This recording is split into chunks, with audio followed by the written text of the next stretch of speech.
Hey!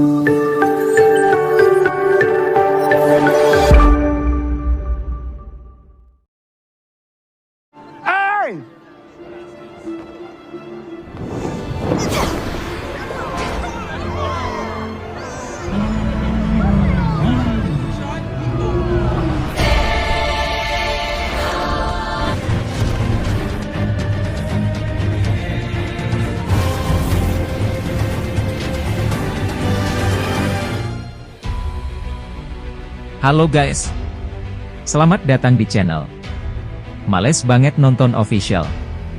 Di video kali ini saya akan merangkum alur cerita series Avatar The Last Airbender 2024.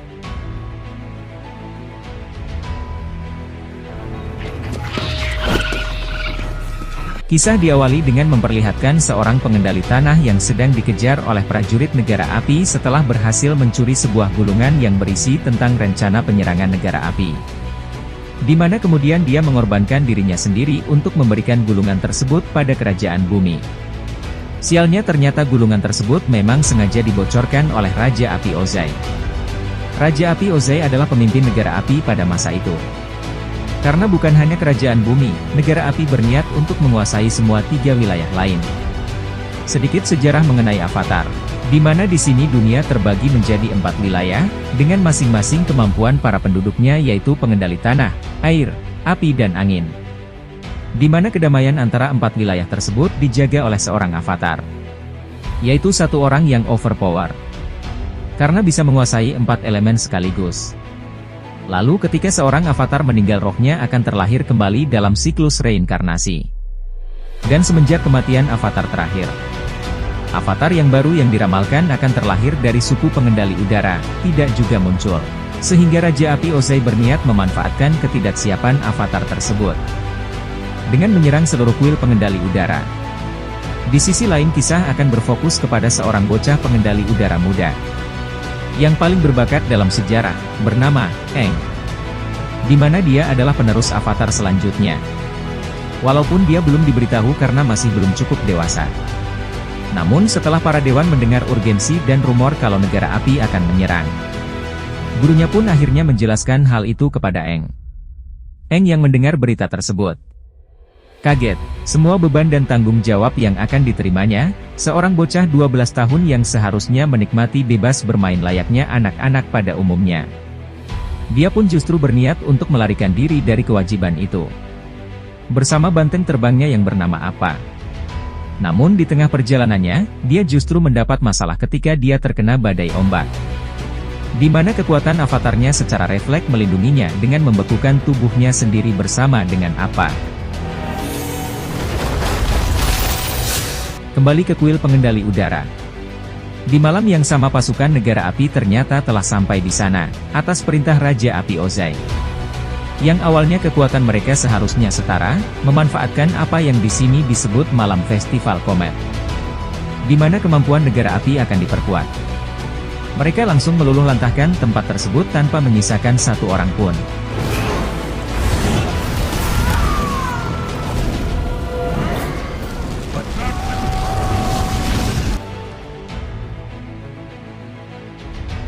Sin lalu berpindah ke sebuah wilayah di suku air selatan. Tempat di mana semua daratan tertutup oleh salju. Tidak ada warung Madura ataupun Misue. Diperlihatkan seorang bakmak yang bernama Katara yang sedang melatih jurus pengendali airnya tipis-tipis. Selain itu Katara tinggal bersama kakaknya yang bernama Sokka. Yang sama sekali tidak bisa dijadikan panutan, karena tingkahnya yang konyol dan sering gerusa-gerusu dalam melakukan tindakan. Namun di sisi lain dia merupakan kakak bertanggung jawab, yang selalu melindungi adiknya dan dipaksa untuk menjadi dewasa, setelah kehilangan kedua orang tuanya. Di sini karena negara api akan menangkap para pengendali air. Katara pun melatih pengendalian airnya secara sembunyi-sembunyi, di mana mereka dikejutkan dengan penemuan sebuah bongkahan batu es raksasa, yang biasanya tidak berada di situ. Di mana ketika dia menggunakan kemampuan pengendali airnya bongkahan batu es tersebut hancur dan mengeluarkan gelombang energi, yang mana sudah seperti yang bisa ditebak. Itu adalah avatar Aang. Yang membeku bersama dengan banteng terbangnya.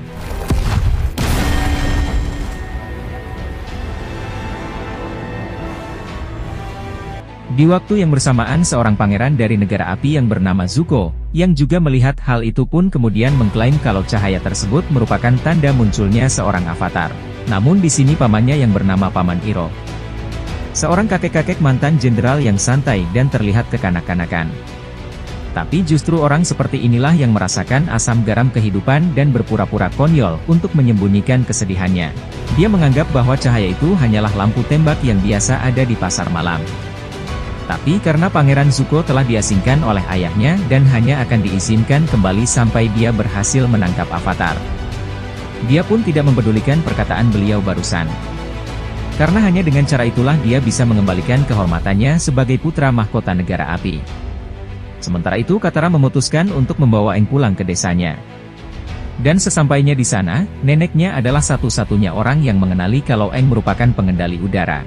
Pernyataan itu pun sempat mengundang perdebatan karena sejauh yang mereka ketahui pengendali udara telah dinyatakan punah. Lalu begitu Aang tersadar dari pingsannya dia pun bingung dia berada di mana dan setelah menjelaskan kalau dia telah terjatuh ke laut saat terjadi badai ketika malam festival komet besar. Di sini neneknya Katara yang mendengar hal itu lalu memberitahu bahwa malam festival komet besar terakhir kali terjadi 100 tahun yang lalu. Di mana dulu negara api menyerang ketiga wilayah lain dan semua pengendali udara telah dihabisi. Dari sinilah Aang baru menyadari kalau dia telah terjebak di dalam kubah es selama 100 tahun. Dan itu artinya umurnya telah lebih dari 112 tahun. Walaupun telah berumur 1 abad lebih. Namun karena rutin totok wajah di salon Pak Hendra Aang masih seperti bocil pada umumnya. Begitu juga dengan tingkahnya. Tapi satu hal yang pasti. Aang merupakan pengendali udara terakhir dan sekaligus seorang avatar. Di mana kenyataan itu kembali membuat Aang merasa sangat terpukul terlebih dia baru menyadari telah kehilangan semua keluarganya. Di saat itulah mereka kedatangan tamu yaitu kapal khas negara api yang dipimpin oleh Pangeran Zuko. Untuk mencari keberadaan avatar yang menghilang. Di mana awalnya Sokka berniat untuk menyerahkan Aang demi melindungi desa. Tapi karena Katara bersikeras untuk melindunginya sebagai harapan terakhir umat manusia. Akhirnya Sokka pun melindunginya. Namun kekuatan negara api pun tidak main-main di mana ketika Pangeran Zuko memerintahkan pasukannya untuk menghancurkan desa tersebut. Aang yang merasa bersalah dia pun memutuskan untuk menyerahkan diri demi keselamatan warga desa. Di mana Katara dan Sokka yang melihat pengorbanan Aang demi melindungi desa. Mereka pun lalu membulatkan tekad untuk menyelamatkan bocah tua tersebut. Di dalam penjara, Aang sempat ngobrol dengan Paman Iroh yang menemuinya. Satu-satunya orang dari negara api yang bersikap hormat kepadanya. Di mana Aang memanfaatkan hal itu dengan mencuri kunci penjara menggunakan kemampuan pengendali udaranya. Dia juga sempat mengambil buku sejarah tentang para avatar terdahulu milik Pangeran Zuko. Sebelum akhirnya melarikan diri dari kapal tersebut. Walaupun serangan Zuko sempat berhasil mengenai tongkat terbangnya beruntung Sokka dan Katara bersama apa muncul tepat waktu. Untuk menyelamatkannya.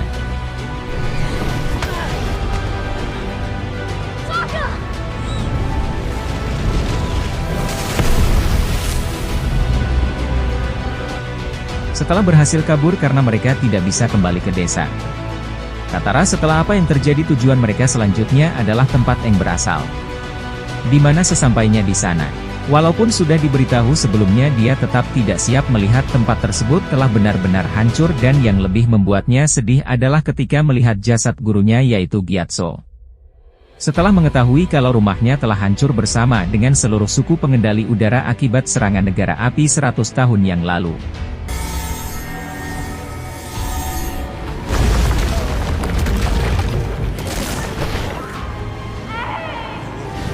Aang akhirnya membulatkan tekadnya untuk benar-benar menjalani tugasnya sebagai avatar dan sebagai langkah awal berdasarkan buku milik Zuko yang dia curi sebelumnya. Dia memutuskan untuk pergi ke Pulau Kyoshi di mana di sana terdapat tempat penghormatan avatar pendahulunya yang berasal dari wilayah kerajaan bumi dan kebetulan tidak jauh dari tempatnya berada. Singkat cerita sesampainya di sana karena kondisi perang yang terjadi selama ini penduduk Kyoshi lebih memilih untuk mengisolasi diri dan tidak pernah mau menerima orang dari luar untuk masuk ke sana. Itulah alasan mereka bertiga langsung ditangkap oleh para prajurit Pulau Kyoshi dan dibawa ke balai desa untuk diinterogasi. Untungnya setelah menjelaskan secara singkat kalau Eng adalah seorang avatar, mereka pun akhirnya diizinkan untuk tinggal di tempat tersebut, namun hanya selama 2 hari untuk mempelajari apa yang perlu dipelajari. Sementara itu Pangeran Zuko juga tidak tinggal diam dan bersama pamannya menuju ke pangkalan negara api terdekat untuk melacak keberadaan Eng. Sebenarnya di sini Zuko agak khawatir jika info tentang munculnya avatar sampai tersebar, karena jika hal itu sampai terjadi artinya saingannya akan semakin banyak dan kesempatannya untuk menunjukkan dirinya kepada ayahnya juga akan semakin kecil. Oleh karena itu mereka hanya meminta peta wilayah dan juga laporan pengawasan selama beberapa hari terakhir tanpa memberitahukan tujuan mereka yang sebenarnya.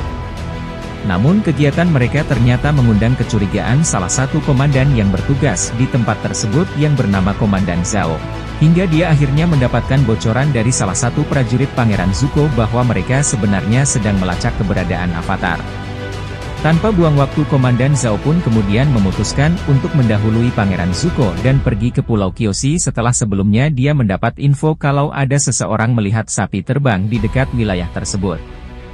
Untungnya Pangeran Zuko juga langsung menyadari kalau orang itu berusaha untuk melampauinya dan bergegas menyusul mereka ke Pulau Kyoshi.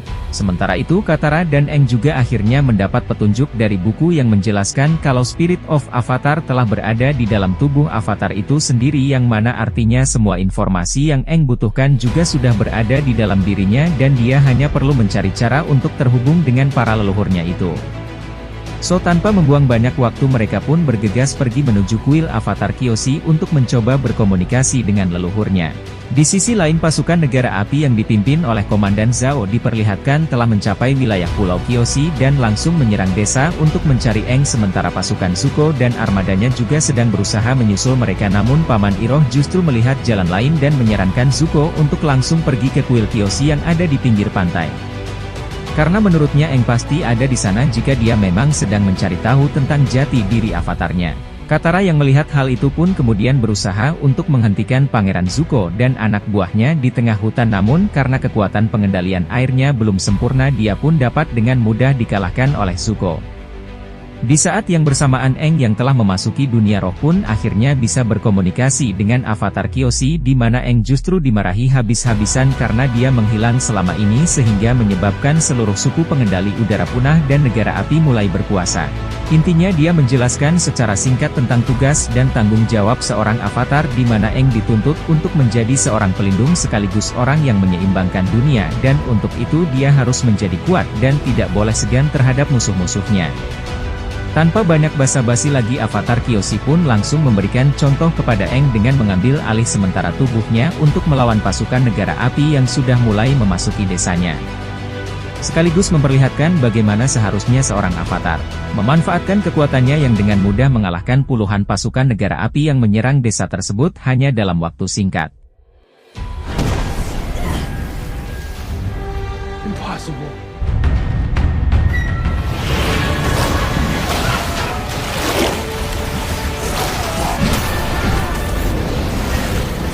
Dan bukan itu saja, peristiwa tersebut juga menjadi harapan baru bagi umat manusia walaupun juga memiliki konsekuensi. Karena artinya seluruh dunia akan mengetahui kalau sang avatar telah bangkit dan sudah pasti negara api akan memburunya. Untuk itu Aang pun memutuskan untuk segera pergi ke wilayah suku air utara setelah memastikan kalau desa Kyoshi aman. Untuk mulai mempelajari pengendalian elemen air. Sekaligus sebelumnya avatar Kyoshi sempat menunjukkan gambaran masa depan yang memperlihatkan kekacauan yang akan terjadi di suku air utara. Sementara itu kegagalan yang terjadi di Pulau Kyoshi justru dimanfaatkan oleh Komandan Zhao untuk bekerja sama dengan Zuko dan Paman Iroh dalam perburuan avatar. Tanpa mereka sadari Komandan Zhao juga berniat untuk mengambil perhatian Raja Api Ozai, di mana dia mengirimkan sebuah surat yang mengabarkan tentang kemunculan avatar yang mana padahal sebelumnya Pangeran Zuko telah memperingatkannya untuk merahasiakan kejadian tersebut.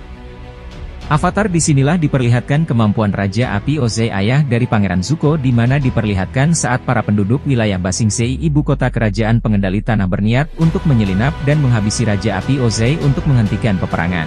Mereka justru dipermainkan oleh adik dari Pangeran Zuko yang bernama Azula, wanita psikopat.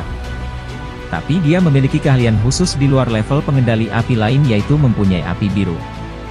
Di sini orang-orang itu langsung dibakar hidup-hidup oleh Raja Api Ozai. Yang walaupun apinya masih merah, namun dia menguasai berbagai macam jurus api mulai dari api korek hingga api cemburu. Tidak hanya itu, Raja Api Ozai juga menunjukkan sebuah surat yang sebelumnya dikirim oleh Komandan Zhao, bahwa Pangeran Zuko telah menemukan avatar, di mana hal itu membuat Azula, sebagai saudara yang memiliki ambisi yang sama besar, cukup geram mendengar pencapaian kakaknya tersebut. Kembali ke Aang dan yang lainnya. Di tengah perjalanannya menuju suku air utara, mereka justru melihat ada seorang pengendali udara yang terbang menuju kota Omasu, sebuah kota milik kerajaan pengendali tanah yang juga bisa dibilang adalah benteng terakhir mereka yang sampai saat ini masih berdiri kokoh walaupun terus diserang oleh negara api. Di sini mereka berhasil masuk berkat bantuan pemuda bernama Jet, seorang pejuang kemerdekaan yang berniat menuntut balas setelah orang tuanya yang menjadi korban dari negara api. Di sisi lain diperlihatkan Pangeran Zuko, Paman Iroh, dan Komandan Zhao yang sedang berdebat tentang keberadaan Aang, di mana mereka menduga Aang akan singgah di kota di mana tidak terdapat pasukan negara api, dan menurut kabar yang Komandan Zhao dapatkan dari informannya, kemungkinan besar mereka akan singgah di kota Omasu, di mana itu adalah satu-satunya wilayah di kerajaan pengendali tanah yang tidak bisa dijangkau oleh negara api. Namun, hal itu juga berarti Pangeran Zuko tidak dapat membawa pasukannya, di mana dia akhirnya hanya menyusul berdua bersama dengan Paman Iroh. Balik ke Aang. Selain menjadi tempat favoritnya dulu, kota Omasu juga terkenal dengan sistem lintasan pengirimannya yang didukung oleh kombinasi pengendali tanah dan gravitasi, sehingga penduduk di sana tidak membutuhkan Gojek, ShopeeFood, ataupun JNT untuk mengirim logistik. Namun ternyata setelah sampai di dalam yang sebelumnya Aang lihat bukanlah pengendali udara melainkan hanya manusia biasa yang meluncur memanfaatkan sebuah alat yang mirip dengan milik para pengendali udara. Orang itu bernama Theo, seorang penyandang disabilitas yang bermigrasi setelah desanya hancur, di mana perancang layang-layang miliknya adalah ayahnya yang berprofesi sebagai seorang mekanik. Dengan memodifikasi tongkat terbang milik para pengendali udara, tidak lama berselang tiba-tiba terjadi ledakan besar yang membuat sebagian warga terluka, di mana akhirnya Aang dan Katara pun langsung membantu dengan kemampuan mereka. Setelah api berhasil dipadamkan, ayahnya Theo kemudian mengajak mereka ke rumahnya, di mana Theo menjelaskan kalau ledakan barusan merupakan ulah dari mata-mata negara api yang sengaja meneror tempat tersebut. Selain itu, dia juga menjelaskan bahwa ayahnya adalah mekanik yang bekerja kepada pemimpin kerajaan Omasu berkat penemuan-penemuan briliannya. Sampai di sini, sebagai seorang avatar yang bertanggung jawab bagi keselamatan semua orang, mereka pun berniat untuk membantu kota tersebut menangkap mata-mata negara api yang dimaksud, di mana mereka kemudian membagi tugas. Aang bersama dengan Theo ke lereng gunung mencari lokasi tempat ledakan tersebut berasal, sementara Sokka magang sekaligus membantu ayahnya Theo untuk merancang sebuah balon udara yang sebentar lagi akan diberikan kepada Raja Omasu. Sementara itu, Katara secara kebetulan bertemu lagi dengan Jet, di mana mereka tidak sengaja melihat mata-mata dari negara api yang sedang bertukar informasi dengan ayahnya Theo.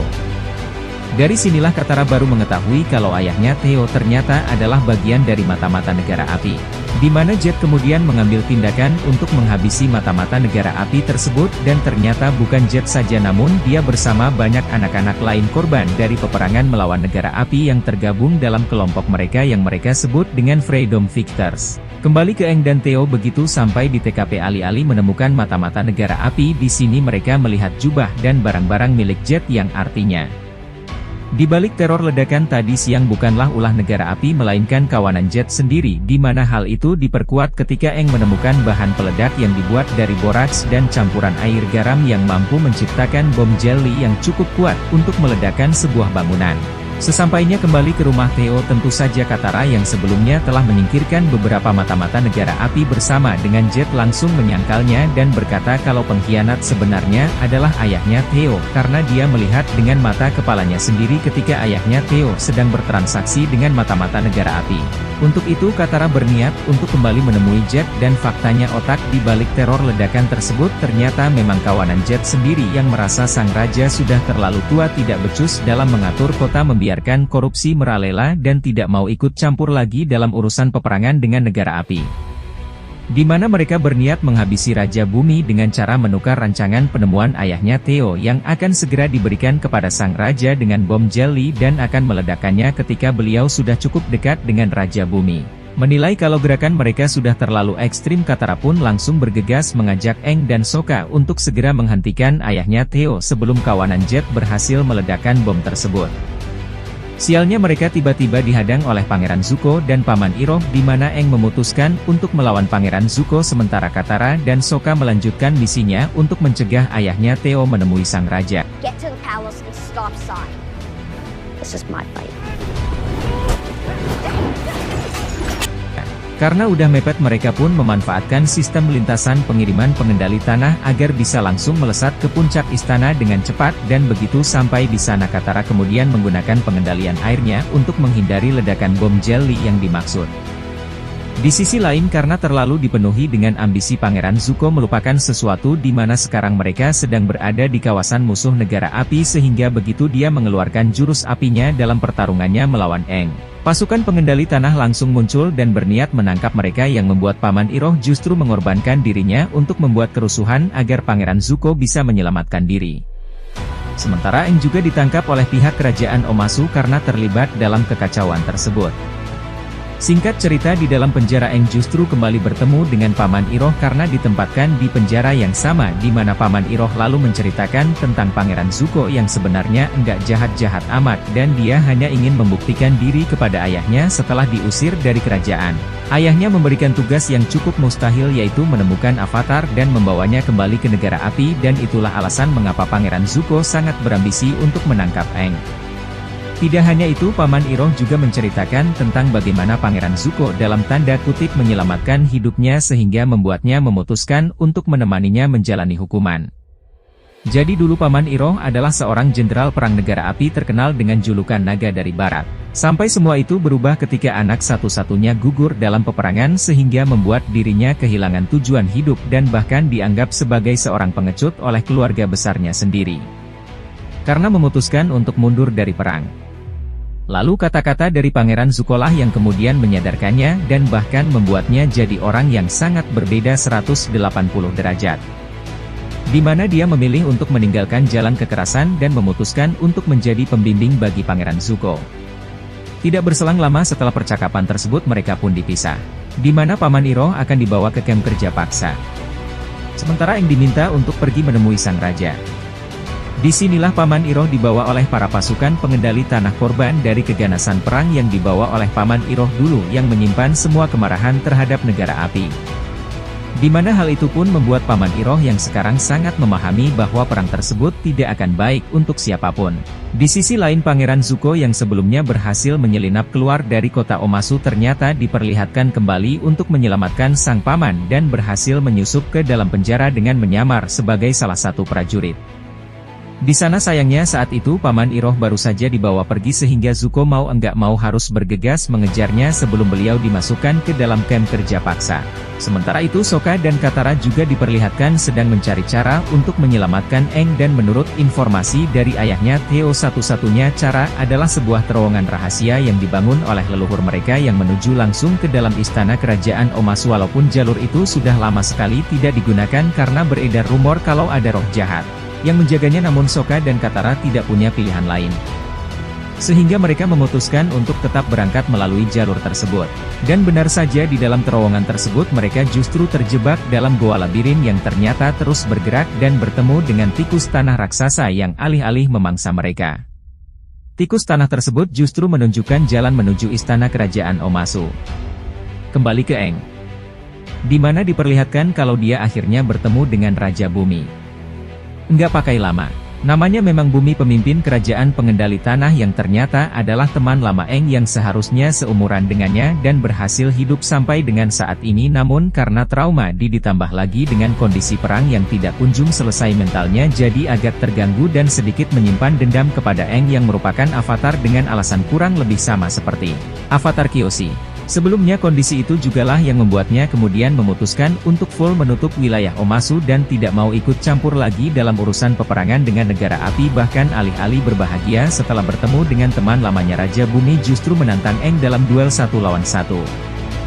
Di mana dia ingin melampiaskan dendamnya sekaligus memberikan pelajaran kepada Aang tentang bagaimana sulitnya harus menghadapi perang selama 1 abad akibat menghilangnya sang avatar.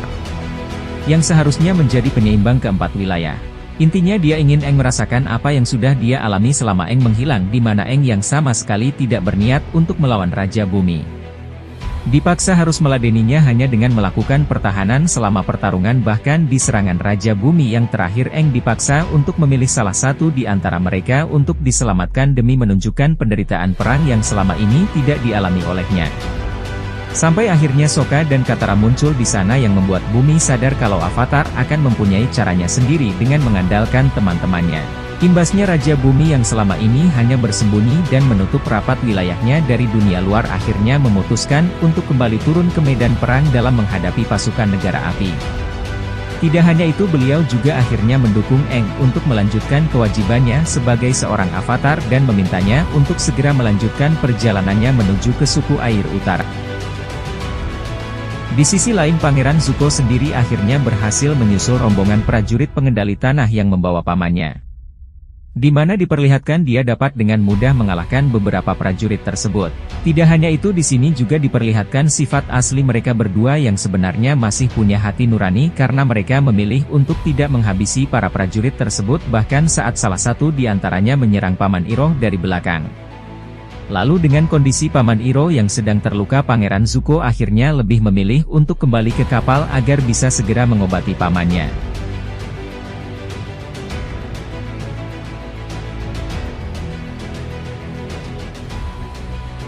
Oke guys, lanjut ke part 2 ya guys. Jangan lupa like, komen dan juga subscribe.